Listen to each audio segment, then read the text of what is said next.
안녕하세요. 저는 합격의 법학원에서 2차 관세사 관세율품 및 상품학 강의를 하고 있는 이규헌이라고 합니다. 네, 우선 제 소개는 간략히 마치도록 하고요. 네, 바로 핵심 내용으로 넘어가도록 하겠습니다. 먼저 관세율표 기출문제 정리의 필요성인데요. 저도 수험생 시절에 그 강사님들께서 기출문제가 되게 중요하다라고 말씀을 해주신 적이 있어요. 그때 저는 처음 공부할 때는 뭐가 중요해? 그냥 공부하면 되지 라고 생각을 했었습니다. 근데 제가 좀 공부를 하다 보니까 기출문제에 대한 분석이 매우 중요하더라고요.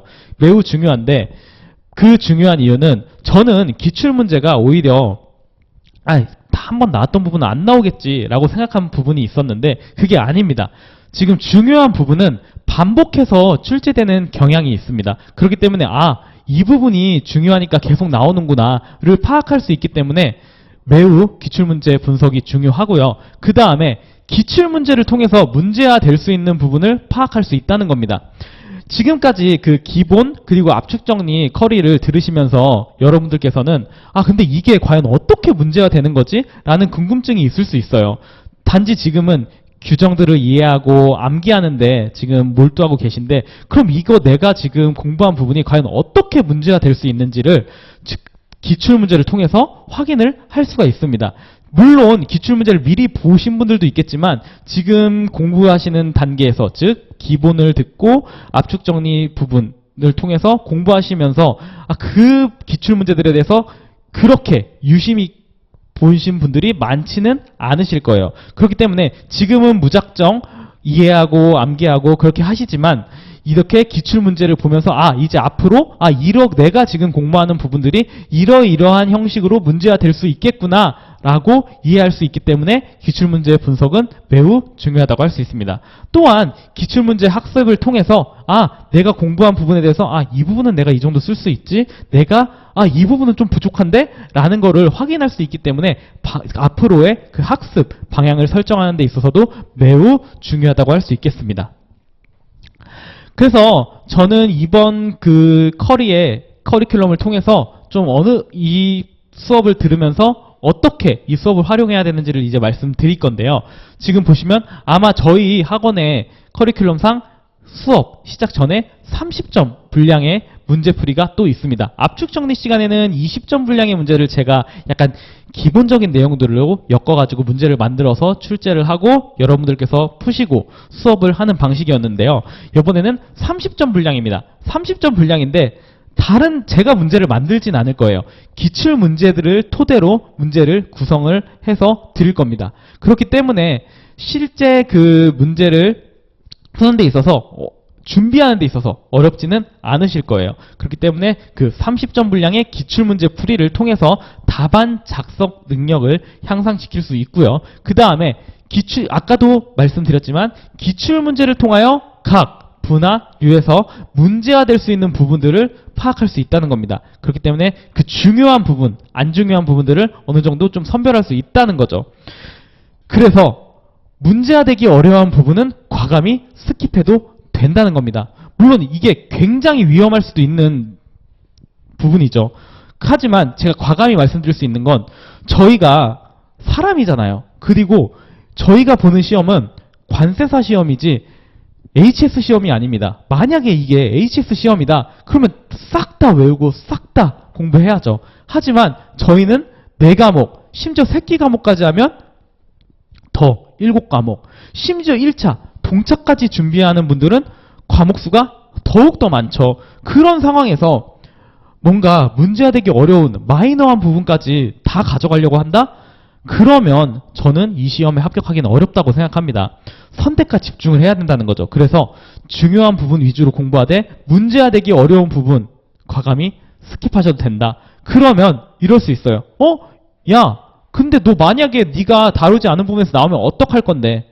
그러면 그땐 저 욕하세요. 욕하셔도 좋고 그러한 부분들 실전 문제풀이나 모의고사에서 분명히 한두 번은 다룰 겁니다. 그렇기 때문에 너무 걱정하지 않으셔도 되고요. 그 문제화되기 어려운 부분들을 가져가다가 나머지 부분을 다 놓칠 수 있습니다. 그렇기 때문에 중요한 부분 위주로 선택과 집중을 해야 된다는 부분을 말씀드리고요. 중요한 부분만 잘 써도 충분히 합격할 수 있습니다. 100점 맞을 수 없고요. 100점 맞는 시험 아니에요. 그렇기 때문에 과감하게 선택과 집중을 해야 된다고 말씀을 드립니다. 그 다음에 관세율표 상품학, 이 2차 과목, HS 과목의 향후 전략입니다. 이거는 HS뿐만이 아니에요. 모든 과목이 동일하다고 생각하고 모든 과목의 강사님들이 뭔가 비슷한 이야기를 하실 수도 있고 다른 이야기를 하실 수도 있지만 비슷한 얘기 분명히 하실 겁니다. 일단 당연한 얘기죠. 통칙을 비롯해서 중요한 규정에 대해서는 완벽한 암기가 돼야 됩니다. 지금 이제 8월 말 이제 9월 초가 되죠. 이때부터는 좀 열심히 해주셔야 돼요. 뭔가 8월까지 약간 루즈하게 공부했다면 9월부터는 솔직히 좀 열심히 공부해 주셔야 됩니다. 모두가 열심히 할 거예요. 열심히 안 하시는 분들도 있겠죠. 하지만 적어도 내년 시험에 합격권에 있는 분들이라면 9월부터는 정말 열심히 하실 거예요. 그렇기 때문에 지금 이제 두 바퀴 돌렸죠. 전체 회독수가. 또 이제 새로운 세 바퀴째 시작이 됩니다. 그때는 좀 뭔가 디테일한 부분들에 신경을 써서 암기를 해주시고요. 지금 회독 속도는 분명히 빨라질 거예요. 그러니까 너무 속도가 안 난다고 걱정하실 필요는 없고요. 그래서 통식을 비롯해서 중요한 규정에 대해서는 정말 토시 하나 안 틀리고 쓴다는 그 마음가짐으로 완벽하게 암기를 해주셔야 됩니다.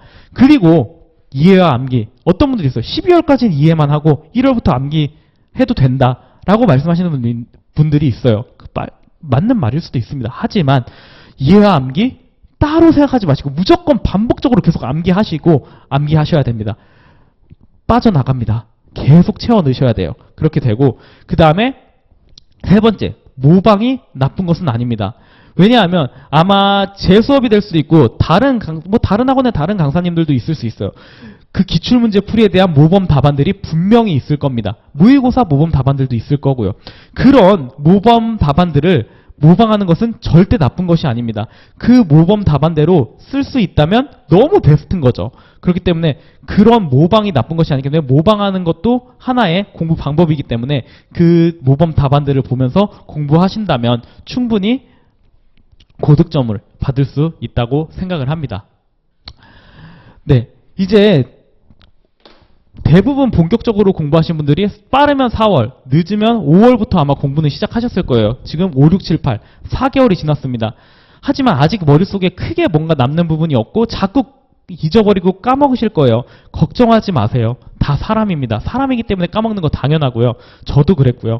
하지만 이제 계속 그 반복 속도가 빨라질 거고 이제 문제풀이 위주로 특히 기출 분석을 하면서 한다면 충분히 여러분들이 그 학습 속도도 빨라질 거고 자신감도 붙으실 거니까 HS뿐만이 아니라 다른 과목도 비슷하게 좀 공부를 해주시면 합격권으로 충분히 가실 수 있다고 생각합니다. 그럼 저는 9월 1일 실제 수업 첫 시간에 찾아뵙도록 하고요. 계속 쭉 인사드리면서 여러분들의 합격과 성공을 위해서 끝까지 노력할 테니까 같이 해주셨으면 좋겠습니다. 네, 감사합니다.